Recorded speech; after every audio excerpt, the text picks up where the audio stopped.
Este hecho acaba de ser consumado gracias a la valentía y a la devoción de Fernando e Isabel, soberanos de España que, para su eterna honra, han recuperado el grande y rico reino de Granada y tomado a los infieles la poderosa capital mora, de la cual los musulmanes eran dueños desde hacía siglos. Estas fueron las palabras de Enrique VII, rey de Inglaterra, en la Catedral de San Pablo de Londres. La rendición de Granada tras una larga guerra de 10 años fue un evento de gran relevancia. Marcó el fin del largo proceso histórico de reconquista, cerró la Edad Media e inició la moderna. En su seno se gestó el descubrimiento de un desconocido continente y pocos años después concluía el proceso de unificación religiosa y territorial de lo que es la actual España. La Guerra de Granada es una continuación de la Guerra de Sucesión Castellana. Por un lado, por el fin de consolidación de poder de Isabel y Fernando en la península ibérica. Por otro lado, por el uso de los nobles y sus fuerzas en la Guerra de Granada, tanto los que habían estado en el bando vencedor, premiándolos con el control de plazas, tanto los que habían sido derrotados con el objetivo de recuperar el favor real. Isabel y Fernando empezaron a adquirir el monopolio de la fuerza, una de las características claves del Estado moderno. Si bien los nobles aportaron gran cantidad de tropas, así como las órdenes militares, los reyes disponían de la artillería, muestra del verdadero poder real. Se calcula que hasta 200 bombardas y otras clases de cañones fueron usados durante la guerra, con un efecto devastador al rendir las plazas nazaríes en horas o días.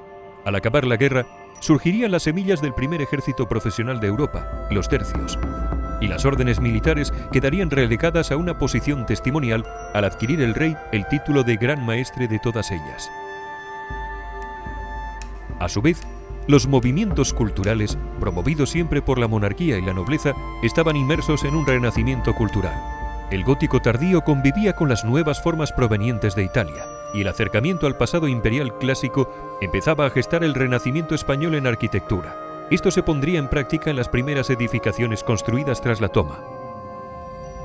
Consecuencia de la evolución tecnológica de las armas y de los estudios de la geometría y de las nuevas formas, se produjeron durante la Guerra de Granada avances en la edificación de fortalezas, desde la llamada traza italiana a las casi inexpugnables fortalezas abaluartadas españolas. ¿Desea saber más? La traza italiana es un estilo de fortificación desarrollado en Italia a partir del siglo XV en respuesta al creciente uso de artillería en los asedios a fortificaciones. Este tipo de construcciones se extendió y perfeccionó posteriormente en el resto de Europa. Estas fortificaciones se caracterizan por estructuras macizas y poco elevadas, de formas poligonales, con salientes triangulares llamados bastiones o baluartes en las esquinas, que no dejan ángulos muertos sin cubrir por la artillería.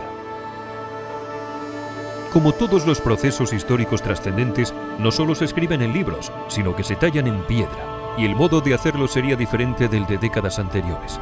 El Real de Santa Fe es uno de los máximos exponentes de esta época. Su propio nombre era una proclama de las intenciones de Isabel y Fernando en contraposición con la falsa fe que profesaban en la capital del reino nazarí. Su ubicación, a escasos 12 kilómetros de Granada, era otra declaración de intenciones. Podemos permitirnos asediar una ciudad con otra y además su diseño no era baladí. De planta romboidal, muy cercana al rectángulo, poseía 4 muros y 4 puertas exteriores, una por cada lado de la muralla, las cuales eran puertas de Jaén o de los Carros al norte, de Granada al este, de Sevilla al sur y de Jerez, hoy de Loja, al oeste. La muralla quedaba jalonada por torres cuadradas y almenadas, siendo la Torre de Santiago, en una esquina, la mayor de ellas.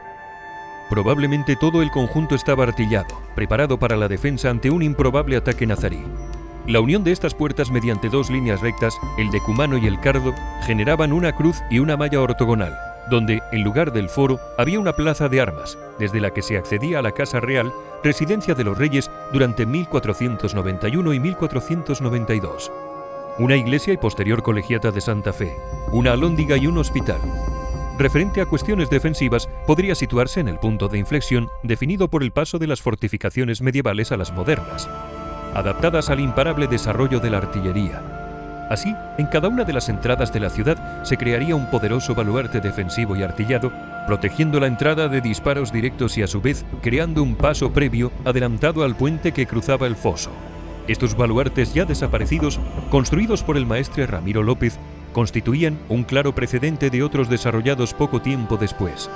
como los de Salobreña y Almuñécar, los de los 7 suelos y las cabezas en la Alhambra. Además, bebían de las experiencias previas de los castillos de la Mota, 1474-1483, Coca, 1474-96, y el Alcázar Real de Carmona, 1486-1488. ¿Desea saber más? En el Alcázar de Carmona, Ramiro de Madrid, capitán mayor de artillería y desde 1474 obrero mayor de los alcázares y atarazanas de Sevilla, construyó un cubete artillero exterior, adosado a la esquina. La fecha no es clara, o bien en 1474 o en 1486.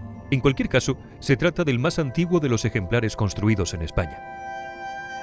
Santa Fe fue una ciudad entre dos mundos.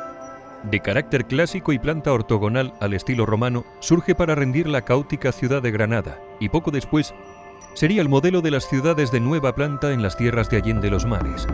Un ejemplo de renacimiento cultural entre las conexiones idealizadas con el mundo romano y los procesos de recristianización y el espíritu de cruzada que llevaría al Papa Alejandro VI a otorgar a Fernando e Isabel el título de Reyes Católicos en 1492.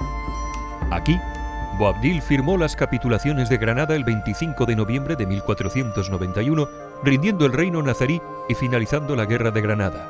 Aquí se firmaron las capitulaciones de Santa Fe, con Cristóbal Colón antes de partir hacia Occidente y descubrir el Nuevo Mundo el 17 de abril de 1492. Aquí llegaron personajes tan singulares como Isabel de Solís o Zoraida, con sus hijos, en busca de la salvación de su vida, y allí fueron bautizados y renegaron de su conversión al Islam el 30 de abril de 1492. ¿Desea saber más? Quizá la de Isabel de Solís sea una de esas historias que acaban convirtiéndose en leyenda y diluyendo la trascendencia del personaje. Esclavizada en 1471, en una de las racias nazaríes en tierras de la Orden de Calatrava en Jaén, pasaría a ser esclava de Muley Hacén y luego la esposa principal, apartando a Aixa, la madre del propio Boabdil, y gestando una de las tramas de traición entre familias granadinas. Sola, con la muerte de Muley Hacén y la huida de Zagal a África, en 1489 retornó a sus orígenes. Lo hizo en un doble sentido. Primero cruzó las líneas que hacían de frente de guerra hacia tierras castellanas y después afirmó que su conversión al Islam había sido forzosa, reafirmándose en sus creencias cristianas.